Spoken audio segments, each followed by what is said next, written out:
braver cet obstacle pour être dans la maison de Dieu. Que le Seigneur vous bénisse. J'ai suivi 2 prédications dans ces jours sur 2 chaînes de télévision. Le 26 septembre, vendredi 26 septembre. Il faut écouter aussi les autres. Le premier orateur est intervenu sur LMTV. Et le thème de sa prédication, d'abord le texte qu'il a choisi, se trouve dans le livre de Jérémie, le prophète, le chapitre 17, le verset 5 à 8. Et le thème choisi, nous devons dépendre entièrement de Dieu. Dépendez entièrement de Dieu.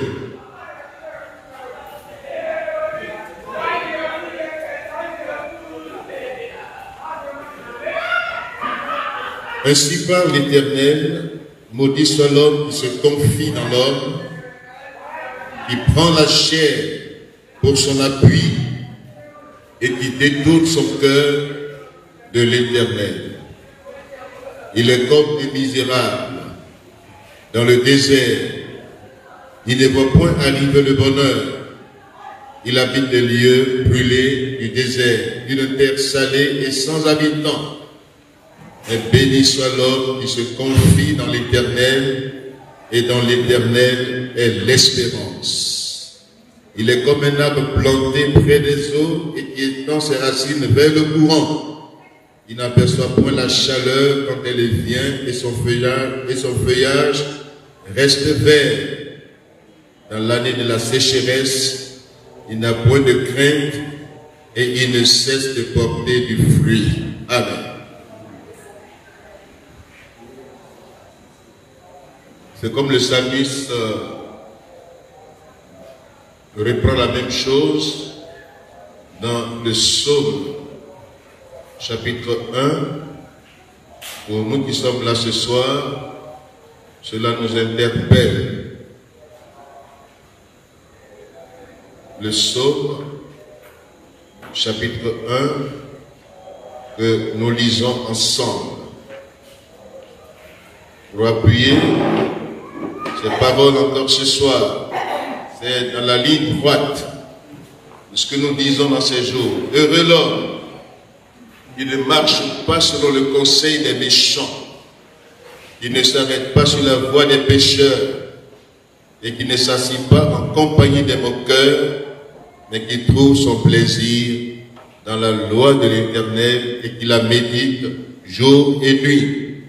Il est comme un arbre planté près d'un courant d'eau, qui donne son fruit en sa saison, et dont le feuillage ne se flétrit point. Tout ce qu'il fait, lui, réussit. Amen. Je vais vous asseoir. Donc je disais que j'ai écouté ces 2 prédicateurs qui m'ont impressionné. La chaîne LMTV est une chaîne chrétienne sérieuse. Et la parole qui est annoncée sur cette chaîne fait du bien. Aussi les instruments que Dieu utilise. Donc il a donné un message très sérieux. Dépendons entièrement de Dieu dans ce temps de la fin. Amen. Dépendons non des hommes, mais dépendons entièrement de Dieu.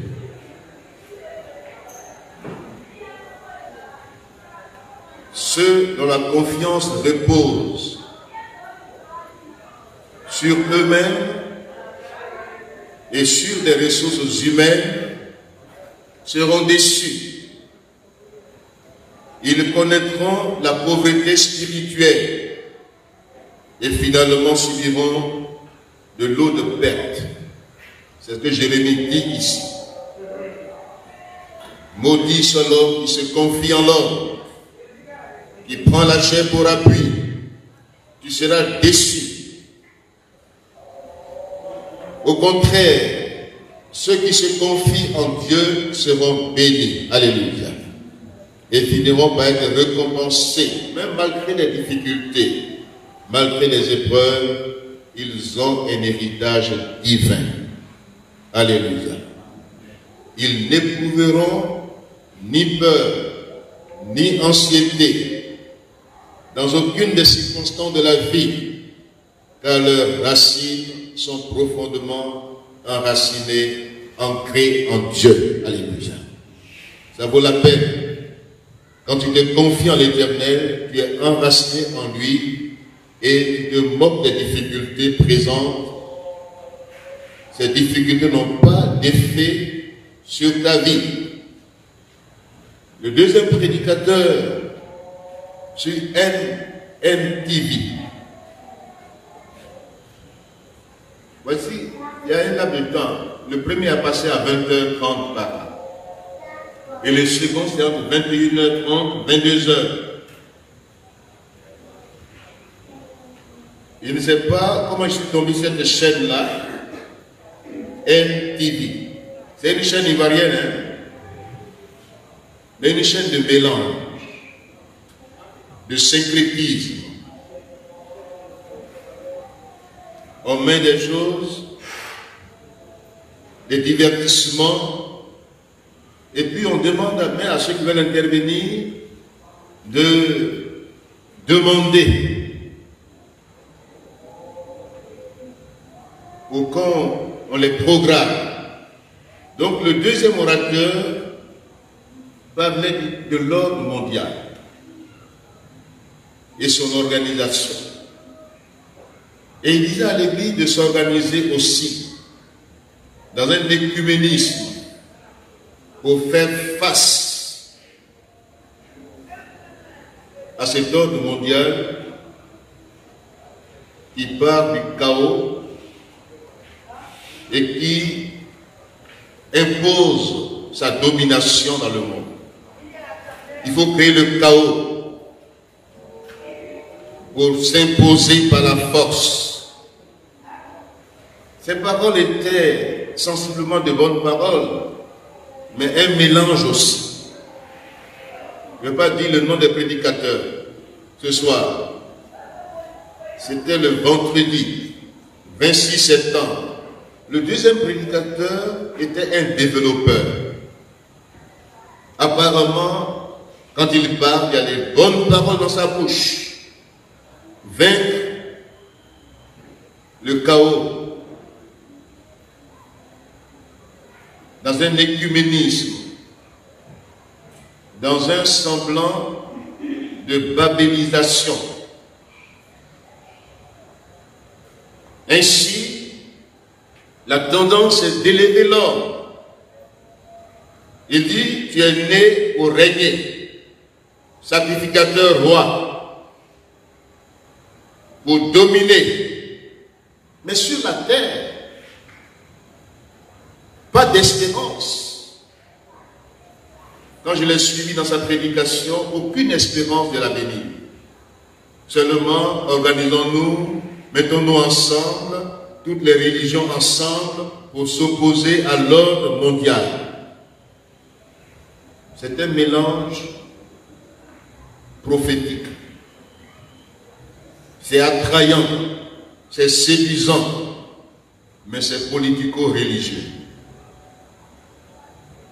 Et c'est pourquoi, quand j'ai analysé ces deux prédications, je suis revenu encore ce soir, et je reviens encore ce soir, sur mon sous-thème. Le thème de l'année et des années à venir. Vous savez, ne vous attendez pas à un monde meilleur. Amen. Ne vous attendez pas à cela. Le chemin que la Bible présente des derniers temps n'est pas reluisant. Donc détrompons-nous. Dieu va intervenir de manière directe dans les affaires des hommes. Dieu va prendre le contrôle. Dieu va ébranler tous les systèmes humains. Dieu va secouer les nations. Dieu va faire écrouler les plans humains. Donc voici les années que nous abordons ensemble. Et c'est pas ce soir que j'aimerais te dire, laisse Dieu t'ébranler. Amen. Laisse Dieu t'ébranler parce qu'il va ébranler autour de toi. Donc, maintenant, laisse Dieu t'ébranler dans tes conceptions antérieures, dans ton raisonnement humain. Tout ce qui se lève contre la connaissance de Dieu vivant, les hauteurs, que tout cela soit ébranlé dans ma vie et dans ta vie. Et que nos pensées, nos cœurs, notre conscience soient amenées captives à l'obéissance de Christ. Que nous obéissions à Dieu. Nous vivons des temps de désobéissance, des temps d'anarchie, des temps de désordre, des temps difficiles. Dieu cherche de vrais adorateurs qui l'adorent en esprit et en vérité. Des personnes qui obéissent à sa parole. Alléluia. Et qui lui font confiance. Nous vivons des temps où Dieu va créer la surprise. Et c'est pourquoi le sous-thème que nous abordions dans Luc chapitre 7, verset 15. Car ce qui est élevé parmi les hommes est une abomination devant Dieu. Nous avons vu le mardi passé les différentes sortes d'abominations. Le conte de l'impiété, du mal qui inspire l'horreur. Dieu a en horreur ces choses. Elles sont dégoûtantes à ses yeux. Elles sont répugnantes, inacceptables aux yeux de l'Éternel. Tout ce qui s'élève, tout ce qui est élevé parmi les hommes est une abomination devant Dieu. Vous savez, la piété, nous vivons dans un monde d'impiété où le mal sévit, où l'on ne calcule plus Dieu. On veut l'exclure dans la société. On fait fi de ses exigences, que ce soit dans le monde comme dans l'église. Un monde d'impiété, les mêmes péchés condamnables, les mêmes péchés que Dieu condamne, pour lesquels nous prêchons l'évangile, pour que les gens soient sauvés. Vous savez, Dieu aime le pécheur, mais Dieu n'aime pas le péché. Amen. Dieu n'aime pas le péché. Et quand Dieu nous dit qu'il nous aime, il veut nous délivrer de la puissance du péché sur toutes ses formes. Et c'est quand nous prêchons l'évangile, comme je l'ai lu le dimanche, nous devons de plus en plus proclamer l'évangile de Jésus-Christ. Alléluia. Nous devons engranger le maximum dans le royaume de Dieu. Nous ne devons pas nous taire dans un monde enténébré. Avoir honte, avoir peur. Non. Nous sommes des témoins du Christ. Partout où Dieu déplace, trouve l'occasion d'annoncer l'évangile de Jésus-Christ.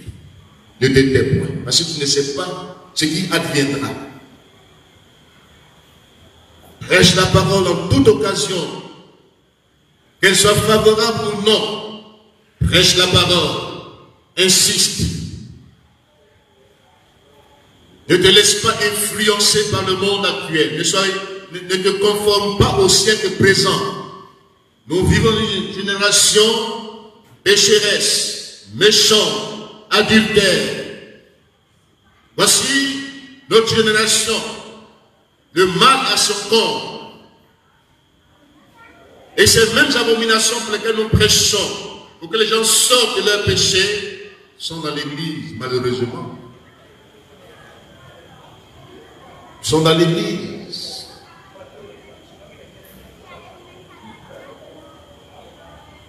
Or, l'église que le Seigneur vient chercher est une église sans tache, ni ride, ni rien de semblable. Donc ce n'est pas d'abord les bâtiments qu'il vient chercher. Ce n'est pas ce que nous avons institué nous-mêmes. Jésus viendra chercher des hommes et des femmes qui le créent. Amen. Des personnes mises à part. Malgré les influences du monde, ces personnes qui résistent aux assauts de l'ennemi, qui résistent au diable. Pas des gens qui résistent à Dieu, mais qui résistent au diable. Nous faisons le contraire aujourd'hui. Nous résistons à Dieu et nous fuyons devant l'ennemi.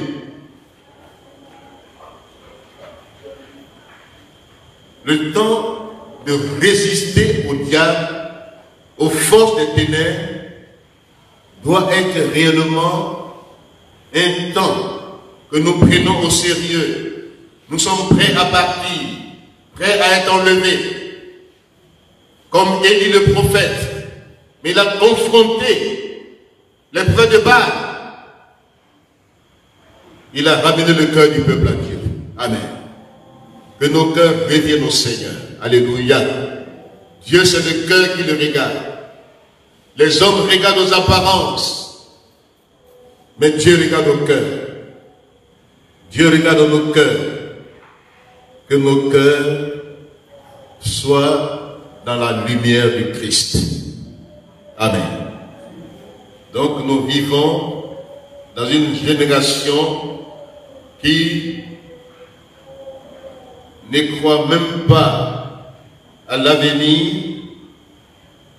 Une génération qui refuse les valeurs, une génération qui fait fi des exigences de Dieu, une génération qui a peur de penser et qui accepte la facilité et les influences négatives. Donc la piété que Dieu recherche aujourd'hui, la crainte de l'Éternel, la conscience de sa présence, c'est que ma vie soit conforme à la volonté de Dieu. Amen. Amen. Que ma vie ne se conforme pas au siècle présent, mais que ma vie se conforme aux exigences de Dieu. La piété, c'est tout ce qui est conforme dans nos actes, dans notre attitude, dans notre conduite. Tout ce qui est conforme à la volonté de Dieu, à sa volonté parfaite. Tout ce qui est affirmation des exigences de Dieu dans ma vie. C'est ça la piété. Et l'impiété, c'est le contraire. C'est le contraire. Que Dieu nous aide. Donc ce soir, nous allons appuyer dans notre intervention ce soir sur les causes des abominations. Et c'est d'abord ce qui est élevé et les différentes élévations qui sont de la défiance à l'autorité divine que Dieu a en horreur. Nous lisons pour ce faire dans Proverbes chapitre 6. Proverbes chapitre 6, verset 10 à 19, que nous lisons avec respect encore. Proverbes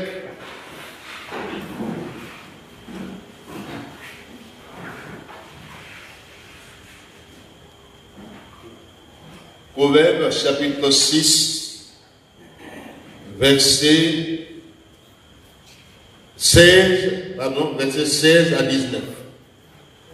Il y a 6 choses que hait l'Éternel, et même 7 qu'il a en horreur, qui sont comme des abominations à ses yeux. Premièrement, les yeux hautains, la langue menteuse, les mains qui répandent le sang innocent, le cœur qui médite des projets iniques, les pieds qui se hâtent de courir au mal, le faux témoin qui dit des mensonges et celui qui excite des querelles entre frères. Que Dieu nous bénisse. Nous allons regrouper ces 7 choses, nous allons les mettre en 3 groupes. 6 ou 7 choses, nous allons regrouper 2 à 2 en 3 groupes. Premièrement, le premier groupe, être hautain, c'est se lever soi-même ou se faire élever.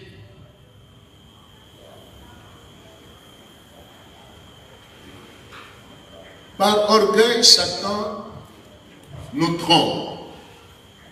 Satan nous fait croire que nous sommes comme Dieu. Le péché d'orgueil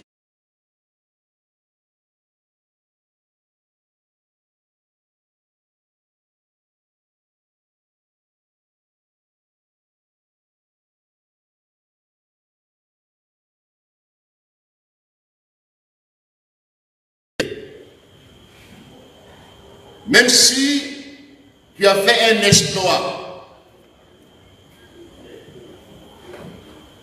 Et même il y a, bon, l'orgueil c'est l'orgueil, mais l'orgueil spirituel. Sinon l'orgueil c'est l'orgueil. Mais le danger que nous courons nous tous, quand Dieu t'utilise quelque part, quand Dieu fait une œuvre dans ta vie et au travers de ta vie, tu en tires une certaine fierté.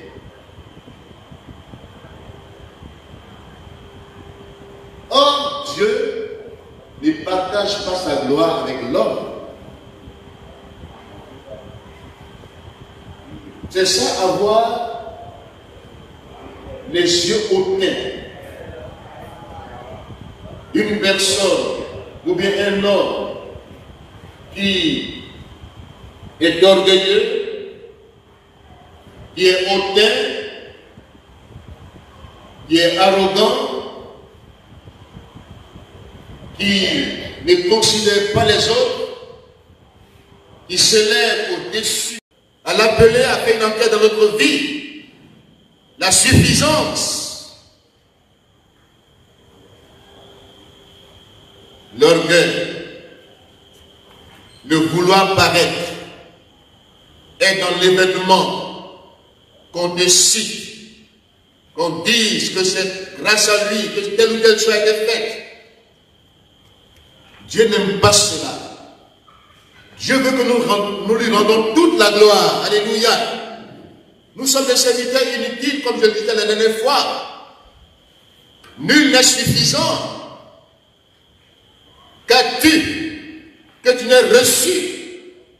Et si tu l'as reçu, pourquoi donc te glorifier?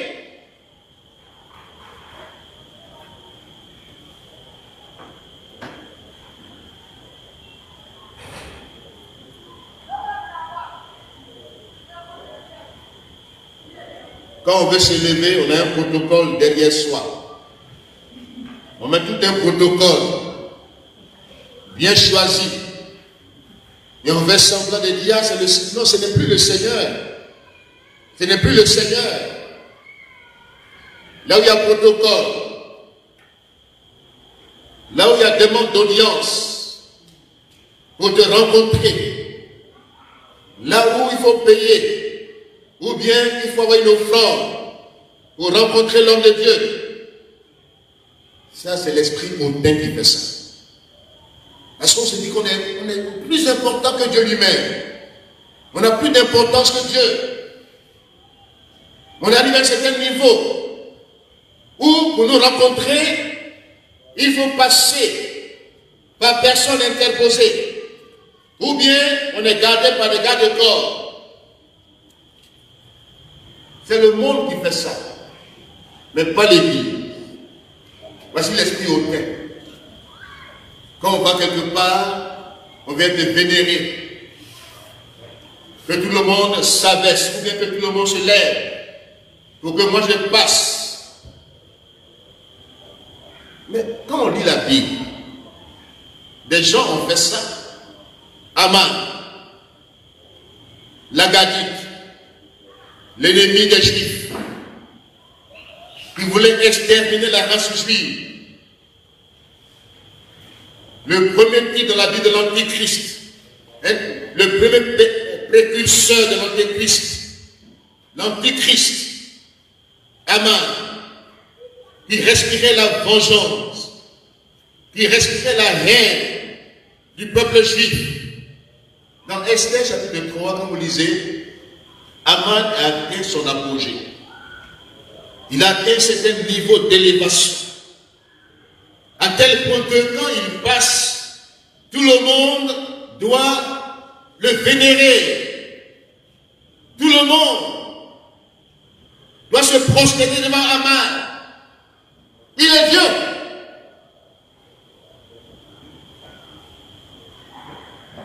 Mardochée a dit, je suis juif. Alléluia.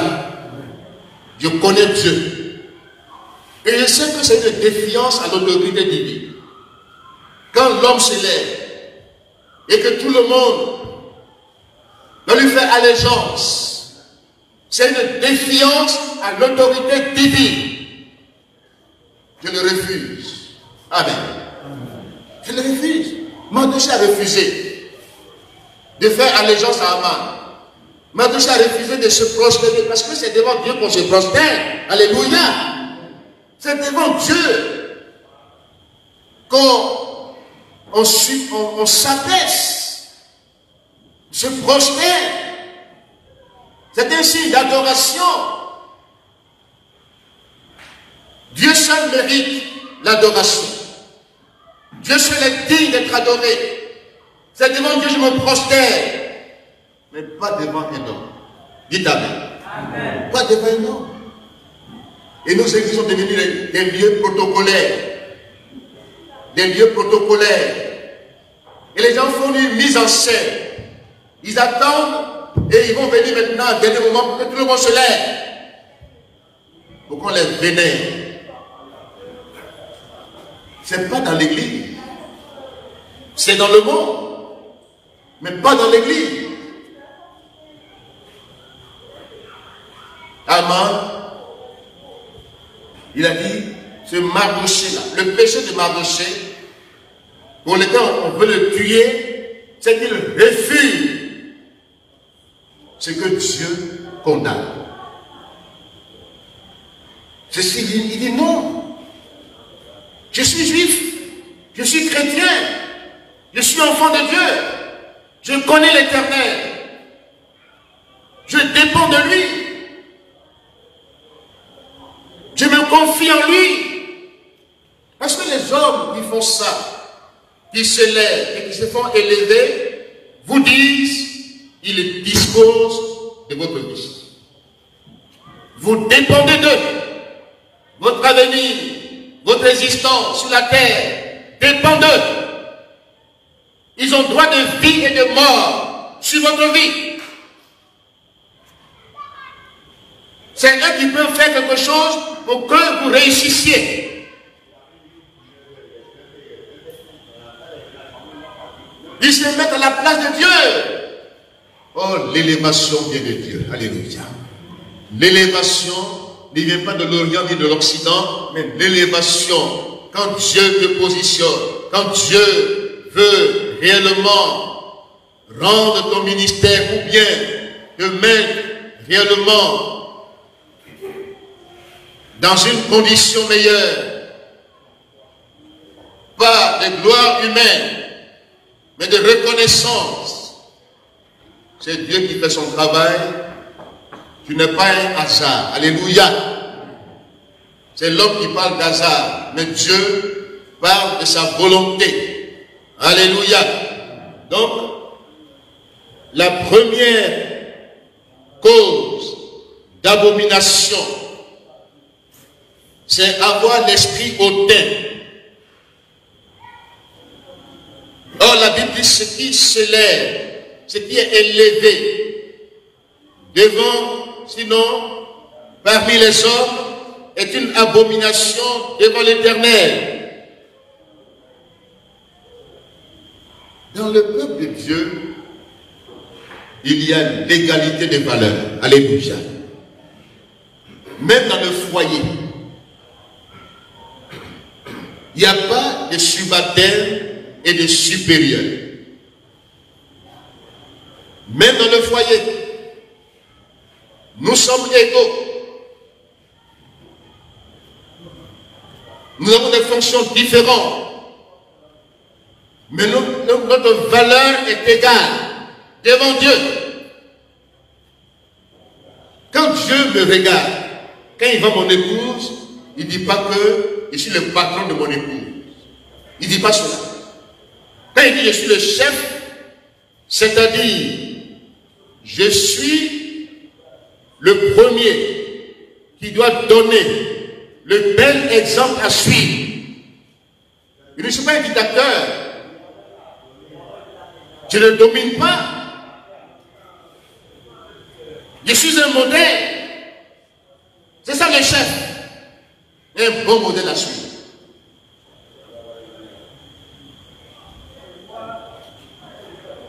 Donc, ne nous élevons pas pour être en face de Dieu lui-même. Amen. Alléluia. Aman pensait que ces décisions qu'il prend sont des décrets de loi immuables, indiscutables, infaillibles. Il est Dieu. Tout homme est faillible. Mais quand un homme dit qu'il est infaillible, que ses décisions sont immuables, inchangeables, qu'il a droit de vie et de mort, il faut lui obéir aveuglement.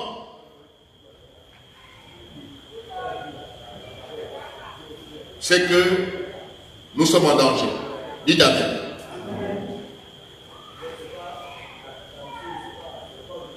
Décision prise de manière unilatérale, imposer des forces, même quand il se trompe.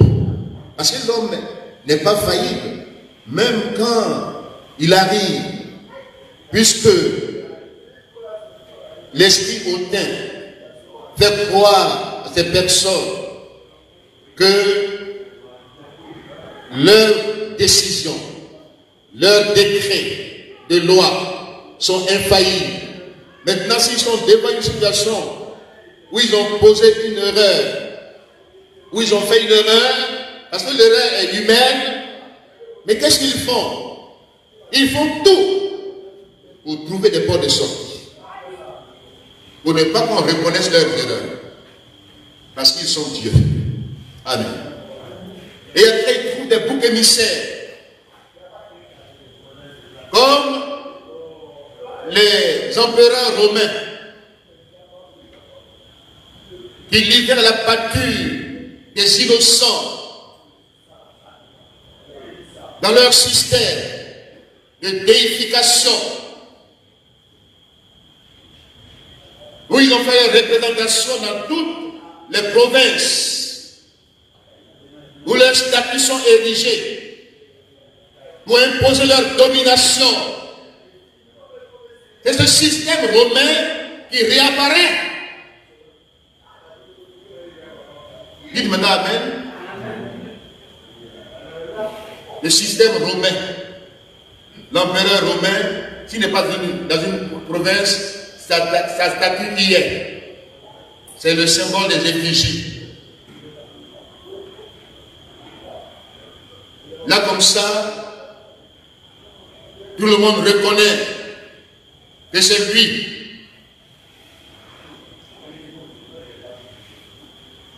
Dieu n'y est pas. Amen. C'est ça qui nous bloque. Parce que nous sommes évangéliques. Nous affirmons ce que la Bible dit. Nous ne prenons pas ici, nous ne prenons pas là. Nous ne faisons pas un mélange. Aman voulait faire un poteau.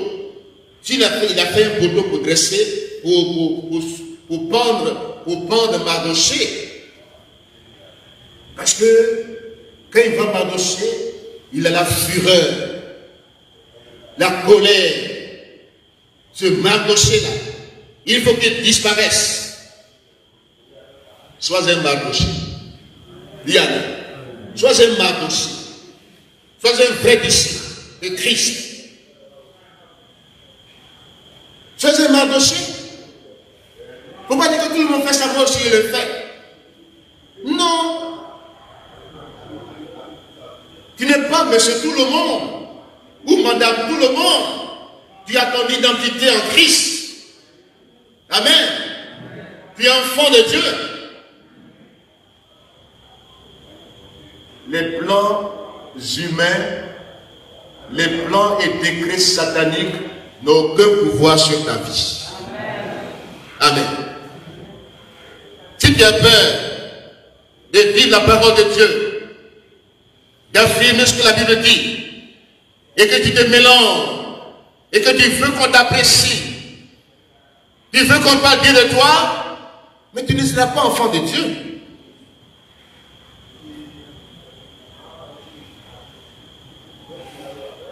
Tu seras disciple des hommes, mais pas disciple de Christ. Combien de suiveurs aujourd'hui? Combien de suivistes? Devenez des disciples. Amen. Soyez soumis à la parole de Dieu. Amen. Obéissez à Dieu. L'esprit hautain peut menacer, peut intimider, peut vouloir diriger les consciences. Aman ne peut pas diriger Mardochée, il ne peut pas diriger sa conscience. Vous savez, l'esprit hautain, l'esprit de domination, est un esprit qui veut vous contrôler. Vous contrôler.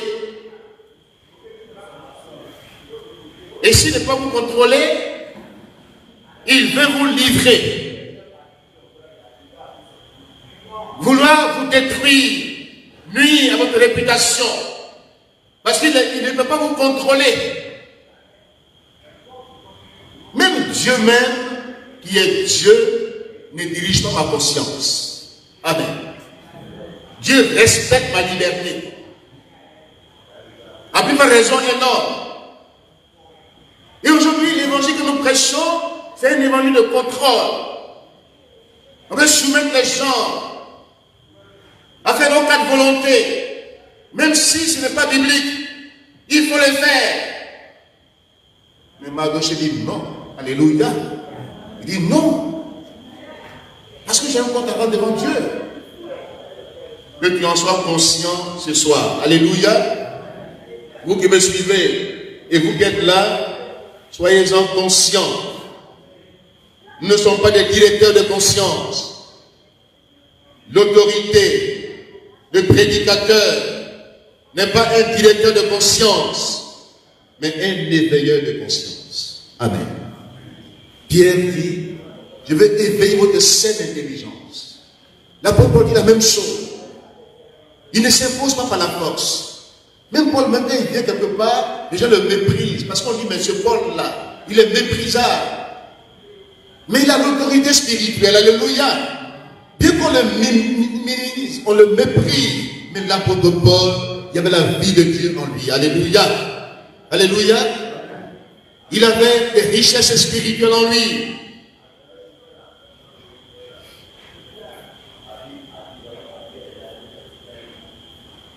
L'esprit hautain veut mettre un joug pesant sur les gens.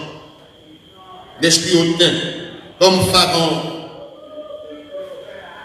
Aman voulait contrôler la conscience. Parce qu'il est élevé. Il veut se faire élever. Il veut contrôler tout. Pharaon, lui, il dit que sa pyramide là, c'est l'œil. Il voit tout. Illuminé. C'est ça que les Illuminati ont pris aujourd'hui. La pyramide, il y a un œil dessus. L'emblème des États-Unis. Le dollar, vous allez voir une pyramide. Il s'élève. Et il y a un œil. Il dit que cet œil-là, c'est lui qui illumine le monde. Pharaon mettait un jour pesant sur Israël. Israël gémissait. Israël était dans une prison. Il criait. Il gémissait. Mais les jours pesants sur le peuple ne viennent pas de Dieu. Amen. C'est l'esprit hautain qui fait ça. Mais les jours pesants sur les gens, comme les chefs religieux, quand ils ont un prosélyte, ils lui mettent un jour pesant, des fardeaux que eux-mêmes ne peuvent pas toucher du doigt.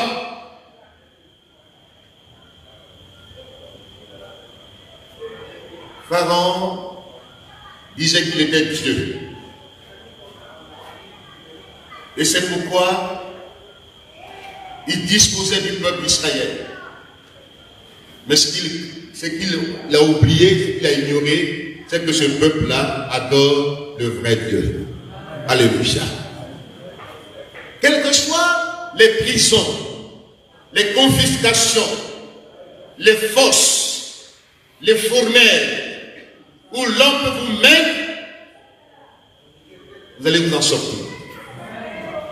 Vous allez vous en sortir. Pour ne pas dire que vous êtes déjà sorti. Amen. Vous êtes déjà sorti. Parce que ce qu'ils attendaient, ce n'est pas ça. Ils espéraient que vous disparaissiez. Ils espéraient que vous n'ayez plus la capacité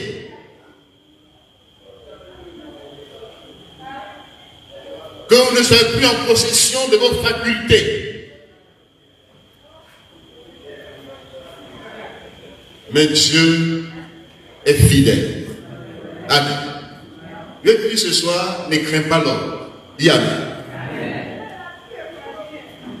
La crainte des hommes est un piège. Quand tu crains l'homme, mais tu tombes dans son piège. La crainte de Dieu ouvre les chemins insoupçonnés dans ta vie. Crains Dieu. Crains l'Éternel. Ce n'est pas la peur de Dieu, mais la confiance respectueuse en Dieu. La dépendance entière en Dieu. La conscience de sa présence. Crains l'Éternel. Ne t'appuie pas sur ta propre sagesse, mais crains l'Éternel. Alléluia. Crains Dieu. Aujourd'hui, la crainte de Dieu est en train de disparaître. C'est la crainte de l'homme qui prend le dessus. Nous avons eu des souverains pontifs. Des papes sont nés dans les églises évangéliques. La naissance des papes. Des souverains pontifs. Dans nos églises évangéliques. Même dans les églises locales. Le pasteur, il s'impose. Il fait tout pour que les hommes le craignent. C'est pourquoi il dit que ma présence doit être égale à mon absence. Dites amen. Je ne suis rien. J'ai des faiblesses. Je ne peux rien faire par moi-même. Ni concevoir quelque chose qui vient de moi. Ma capacité vient de Dieu. Alléluia. Donc, c'est pas... Nous sommes des hommes. Nous luttons avec vous. Dieu lui donne des craintes dans votre vie. Et aussi, nous ne pouvons pas mettre des jours pesants sur votre vie. Cette suffisance, cette souveraineté humaine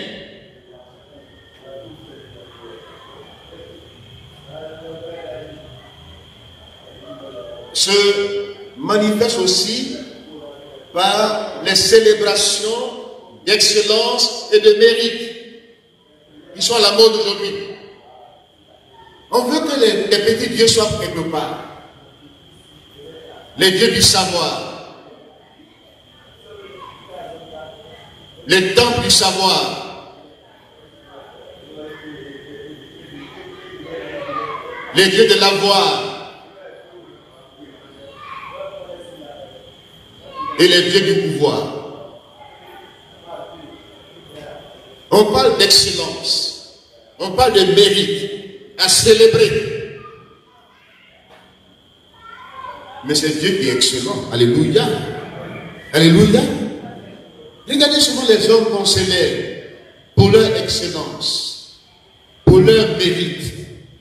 Ils se vendent de leur mérite, de leur distinction. Mais côtoyez que vous allez voir, est-ce qu'ils sont excellents sur le plan spirituel et moral? Est-ce qu'ils excellent sur le plan moral? Vous allez découvrir que sur le plan moral, ils sont médiocres. Ils sont médiocres sur le plan moral, sur le plan spirituel. Ils sont médiocres. Mais l'esprit hautain la célébration de l'excellence, du mérite. Donc, les diplômes qu'on reçoit, ce n'est pas mauvais de dire, bon, bon, c'est pas de ça il parle. Mais je parle de cette tendance de faire croire à l'homme qu'il est excellent. Qu'il le mérite. Cette position. Qu'il le mérite.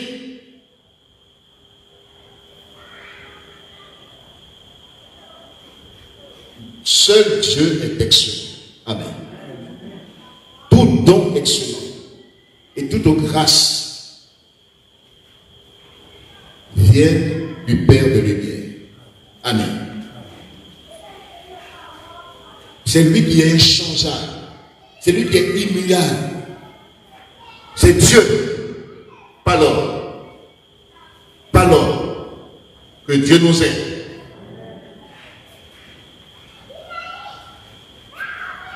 Je suis pour les distinctions, je suis pour ces choses. Le travail est récompensé, mais le danger d'élévation, c'est de ça que je parle. Danger d'élévation des mortels, des personnes qui ont des manquements. Je suis et Dieu est contre cela. Souvent quand vous voyez, nous les pasteurs, on rencontre beaucoup de situations, mais les hommes seulement qu'on considère tellement aux yeux des hommes, qu'on vénère, qu'on élève, qu'on apprécie.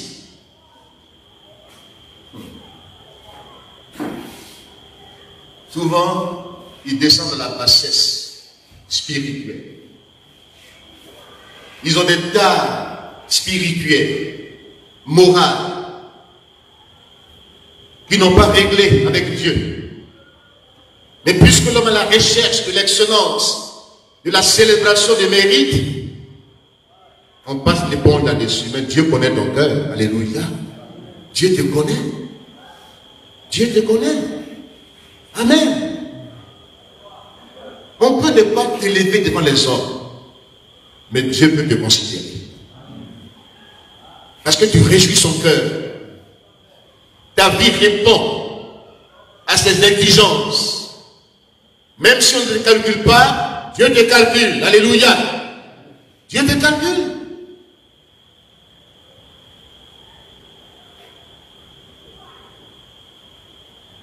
Aussi, les investitures d'hommes. Vous m'écoutez bien ce soir? Sont la défiance à l'autorité divine. J'ai été responsable national. Je n'ai pas été investi. Parce que je connais le contour des investitures. Des investitures. On a fait semblant, on a fait tout, mais j'ai dit, je ne cherche pas ça. Je ne cherche pas ça. Je veux servir le Seigneur. Voyez-vous, les investitures sont maçonniques. Est-ce que vous le savez? Le seul texte dans la Bible où on parle, où Jésus a pris cette parabole de cet homme important qui allait dans un lieu, dans un pays lointain, pour se faire investir. Il parle de lui-même. Alléluia. C'est Jésus. Et ses concitoyens ont refusé qu'il règne sur eux. L'homme veut t'investir pourquoi? Pour te contrôler au maximum. Voici le sens de l'investissement. On fait semblant de dire on va t'investir. C'est pour avoir le contrôle sur ta vie. C'est pour diriger ta conscience. Pour ne plus que tu sois libre des expressions. Et que tu sois sous contrôle. Les investisseurs sont maçonniques. Dites Amen maintenant. Et ceux qui se taguent et puis ils sont contents. Oh, mais tu te fatigues. C'est pour t'avoir sous contrôle. Voici le sens des investisseurs, les rosicruciens, les francs-maçons. Quand ils investissent un initié, c'est pour l'avoir sous contrôle. Sous exigence. Garde à lui. S'il fait un dérapage en même temps,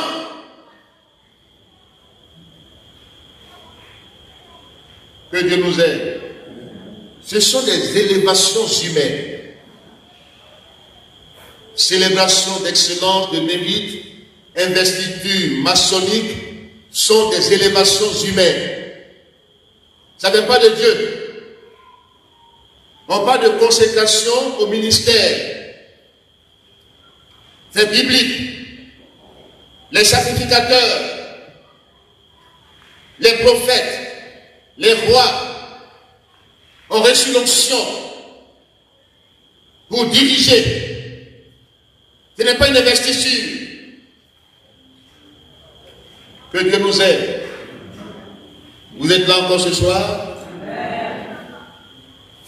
Donc, tout ce panoplie, cette panoplie de fabrication humaine qui est mise en place aujourd'hui, ces systèmes qui sont copiés du monde pour être introduits dans nos assemblées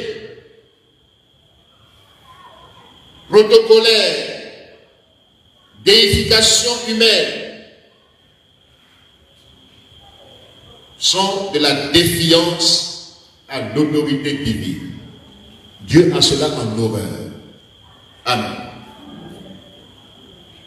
Deuxième groupe des causes des abominations, des choses que Dieu a en horreur, la langue menteuse, frauduleuse, trompeuse, flatteuse, les faux témoins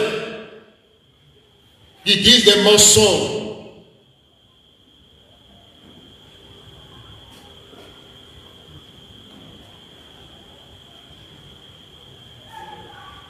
et qui, il y a un verset dans la Bible, on dit quand celui qui gouverne ou qui domine a égard aux paroles flatteuses, mensongères, tous ses serviteurs sont des méchants. Amen. Quand celui qui est en position d'autorité a égard aux paroles flatteuses, aux paroles mensongères, tous ceux qui l'entourent sont méchants. Proverbe 29, verset 12. Proverbe 29, verset 12. Ce n'est pas toi, Abel, c'est la Bible qui le dit. Dites Amen.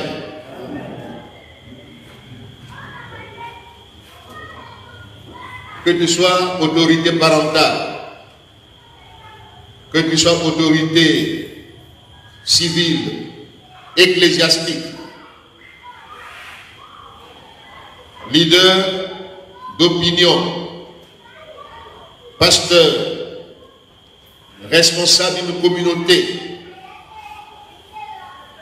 ne te fie pas au rapport des gens. Quand celui qui domine, qui dirige, a égard aux paroles mensongères, tous ses serviteurs sont des méchants. Amen. Les rapporteurs sont des diviseurs. Ils sont méchants. Ce sont des menteurs, des amplificateurs, des caisses de résonance. C'est ça le mensonge.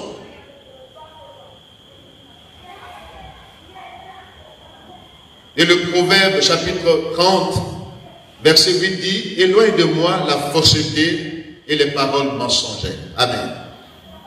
Amen.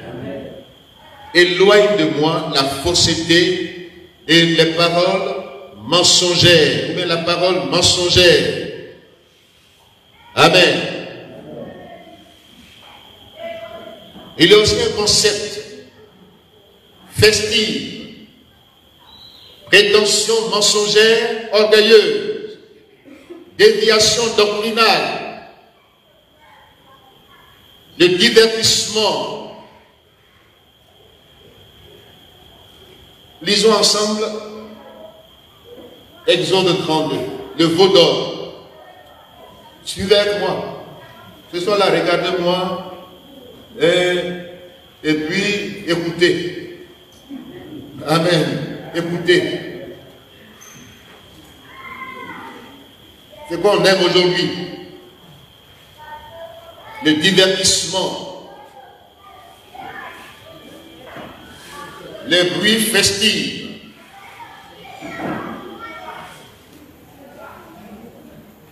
le veau d'or. Le peuple voyant que Moïse tardait à descendre de la montagne comme Jésus tarde à revenir, s'assembla autour d'Aaron.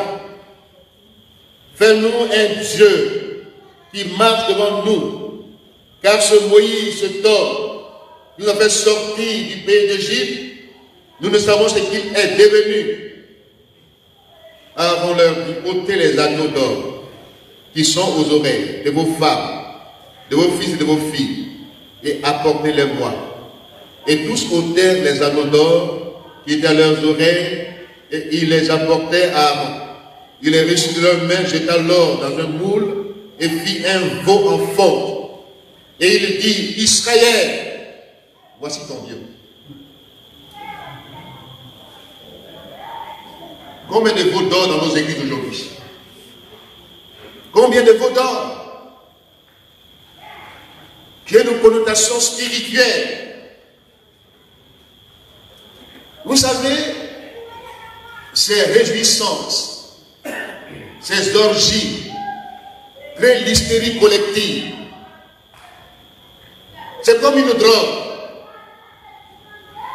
Et les philosophes ont raison de dire, la religion est l'opium du peuple. Karl Marx l'a dit.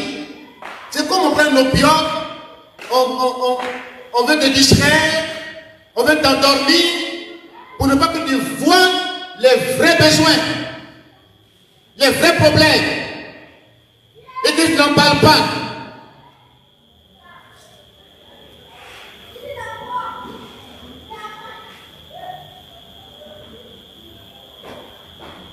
Combien d'hommes aujourd'hui peuvent dire que, parce que on sait que l'Église a des problèmes, des réels problèmes, des réelles difficultés.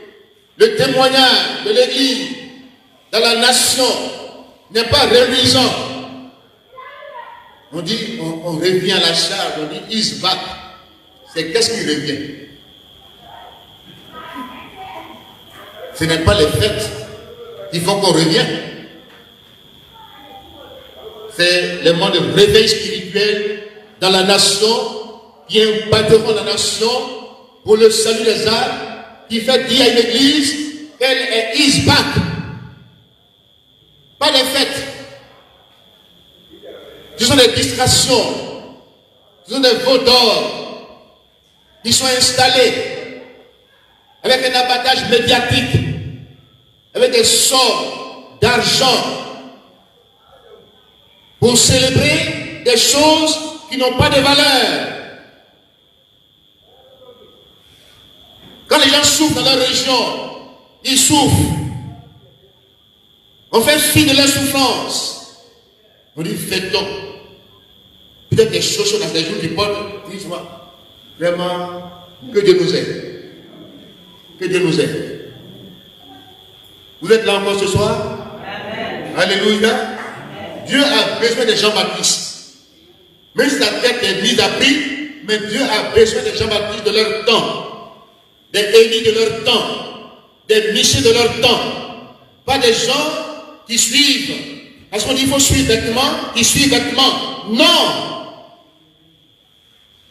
Que Dieu nous aide.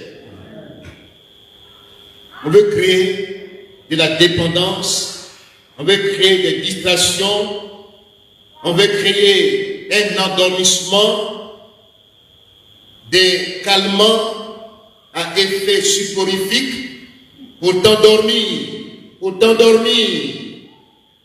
pour ne pas que tu réfléchisses, pour ne pas que tu penses, pour ne pas que tu argumentes, pour ne pas que tu poses des questions. Voici l'Église aujourd'hui, remplie d'opium.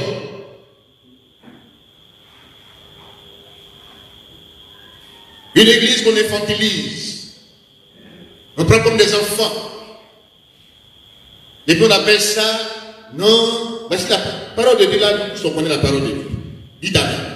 Vous connaissez la parole de Dieu. Répondez par la loi. Répondez par la parole de Dieu. À toutes ces inféodations qui distraient et qui... Parce que le peuple même, Israël avait un courrier. Ils n'obéissaient pas à Dieu eux-mêmes.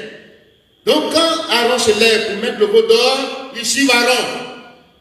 Parce qu'ils ont des prédispositions à la désobéissance. Sinon un peuple qui obéit à Dieu doit dire non au veau d'or. Amen. Doit dire non au veau d'or. Moïse est sur la montagne, il va revenir. Jésus revient bientôt. Amen. Jésus revient bientôt. Dieu a en horreur les veaux d'or, les lieux bruyants. On veut faire beaucoup de bruit. On veut un programme d'escroquerie pour soutirer l'argent aux gens par le mensonge. On maquille le mensonge.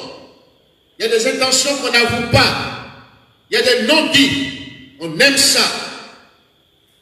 Par le bruit, par le spectacle, on t'endort. Mais réveille-toi. Amen. Oui, vous êtes encore là, réveillez-vous. Dites Amen maintenant. Alléluia. Les faux bruits. Regardez les fils d'Élie dans 1 Samuel 4. Ils désobéissaient à Dieu. Ils couchaient avec les femmes à l'entrée du temple. Ils tordaient les doigts aux gens pour les escroquer. Et puis c'est les mêmes là qui vont en guerre contre les Philistins. Et qu'est-ce qu'ils font? Ils font du bruit. On dit l'âge est entré dans le camp. 1 Samuel 4. Quand l'âge est entré, il y a eu vraiment la terre a tremblé. C'est ça qui me tombe. La terre a tremblé comment? Par un bruit. La terre a tremblé. Les Philistins ont dit, ah, prenez-nous courage. Parce que si Dieu est descendu là, parmi eux, c'est que nous sommes foutus. Même Philistins, prenez le courage. Montons contre ces gens-là qui font du bruit. Nous allons les vaincre. Lisez le texte, vous allez vous comprendre. Que ce n'est pas les bruits qui font que Dieu est présent. Mais c'est ta vie spirituelle qui fait que Dieu est présent. Ce n'est pas quand les gens font n'importe quoi dans l'église, même les soi-disant prédicateurs font n'importe quoi dans l'église, et puis on fait du bruit. Dieu n'y est pas. C'est du bruit. Les Philistins sont montés contre Israël. Ils ont vaincu Israël. Les fils d'Élie, le sacrificateur, ce même jour-là, Dieu a programmé de régler leur compte. Des menteurs qui ont pris la toge sacerdotale pour tromper le peuple de Dieu et qui font des choses horribles aux yeux de Dieu. C'est des scènes aujourd'hui qui se passent. On a les témoignages des jeunes pasteurs qu'on appelle dans les églises et qui dorment, qui couchent avec les femmes dans les églises. Et après on dit non, on prophétise. C'est quel prophète qui est? Et on ment comme ça au peuple. Et ça fait que l'église est faible aujourd'hui. Et tout ce qu'on sait faire, c'est de faire du bruit.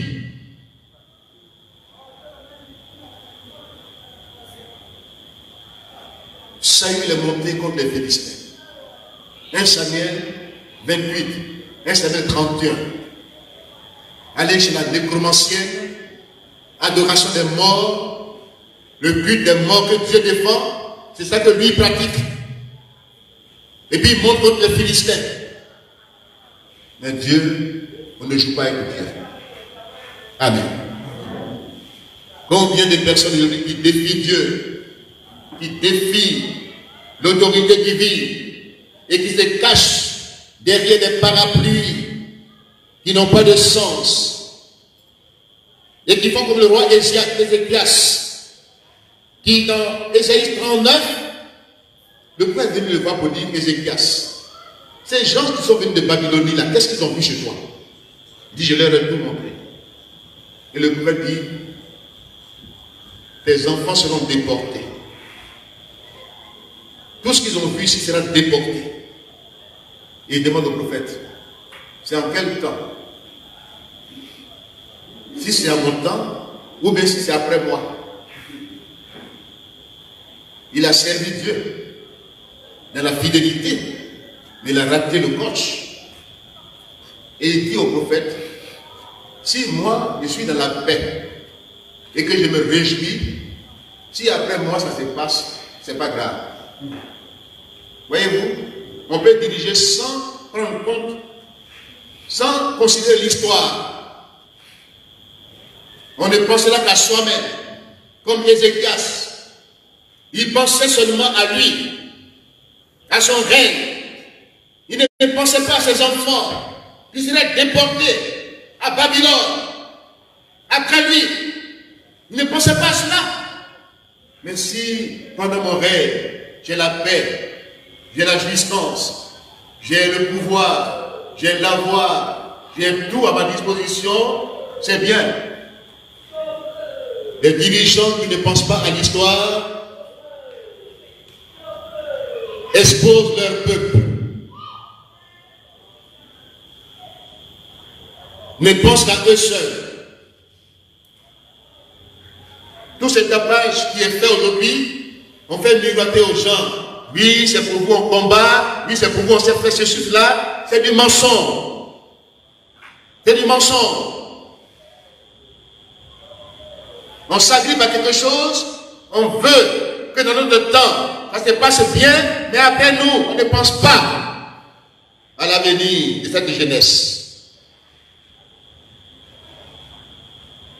Et il dit, si après moi, je veux qu'on lise ça, pour ne pas qu'on dise que tout Abel a parlé. Ésaïe 39. Lisez avec moi. Je vais vers la fin. Ésaïe 39.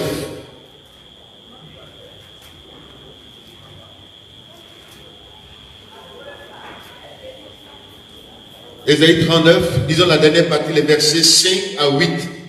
C'est même pas là, il y a 8 versets. Alors Ésaïe dit à Ézéchias, écoute la parole de l'Éternel des armées. Voici les temps viendront où l'on emportera à Babylone tout ce qui est dans ta maison et ce que tes pères ont amassé jusqu'à ce jour. Il n'en restera rien, dit l'Éternel, et l'on prendra de tes fils qui seront sortis de toi, que tu auras engendré pour en faire des eunuques dans les palais du roi de Babylone. Est-ce qu'Ézéchias dit? Ézéchias répondit à Ésaïe, la parole de l'Éternel que tu as prononcée est bonne. Voyez-vous, l'inconscience. Un leader inconscient, insensible, qui ne pense qu'à lui seul, et il ajoute ceci, il y aura paix et sécurité pendant ma vie. Vous avez vu? Il y aura paix et sécurité pendant ma vie. Les luttes actuelles ne sont pas pour les générations futures. Les luttes actuelles ne sont pas pour la génération future. Détrompez-vous.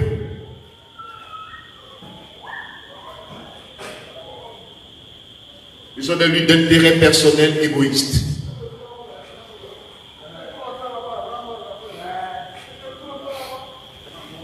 Troisième groupe, le cœur qui médite le mal, qui a des projets uniques, et les pieds qui se hâtent de courir au mal. Dieu a en horreur les atteintes aux droits humains. Amen. Dieu a en horreur la nuisance. Dieu a en horreur verser le sang des innocents. Proverbe 1, verset 10 à 19. Si des méchants te disent, mon fils, viens, allons, tendons les pierres, contre des innocents, tu auras ta part de bourse. Si tu es sage, il dit non, alléluia. Parce que c'est contre leur propre vie qui tend des pièges. Proverbe, chapitre 1, verset 10 à 19. La méchanceté, l'élimination physique, les règlements de compte dans les pays comme dans l'église, ôter la vie à quelqu'un, lui enlever ses biens, sont des crimes odieux, crapuleux, rituels même.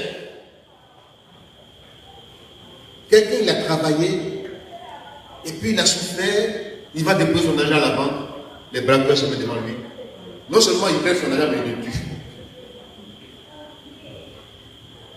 Vous le tuez pourquoi? Voici le monde actuel, de méchanceté. Il ne vous a rien dit. Mais vous voulez l'éliminer à tout prix.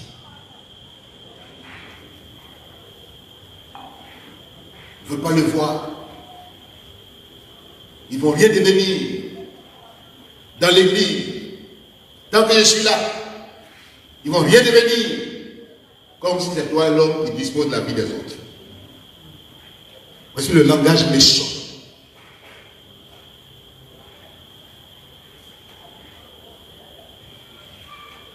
L'élimination n'est pas seulement physique,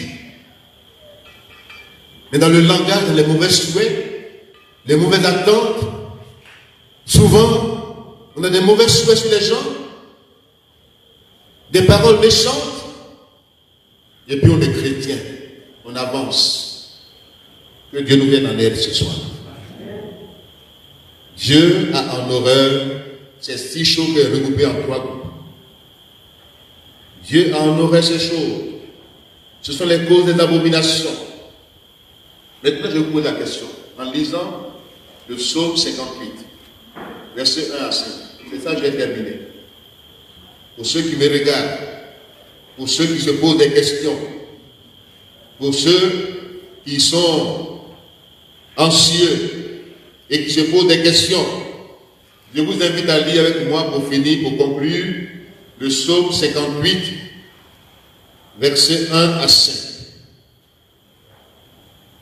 Est-ce donc en vous taisant que vous rendez la justice? C'est une question. Devant le constat actuel, que ce soit dans le monde ou dans l'Église, dans les nations, est-ce en vous taisant que vous rendez la justice? Est-ce ainsi que vous jugez avec droiture, fils de l'homme? Loin de là, dans le cœur, vous consommez des iniquités.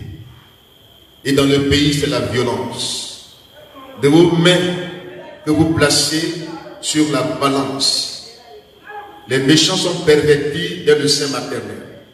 Les menteurs s'égarent au sortir du ventre de leur mère. Que Dieu nous en épargne. Le prédicateur que je suis et les authentiques prédicateurs ont une double responsabilité.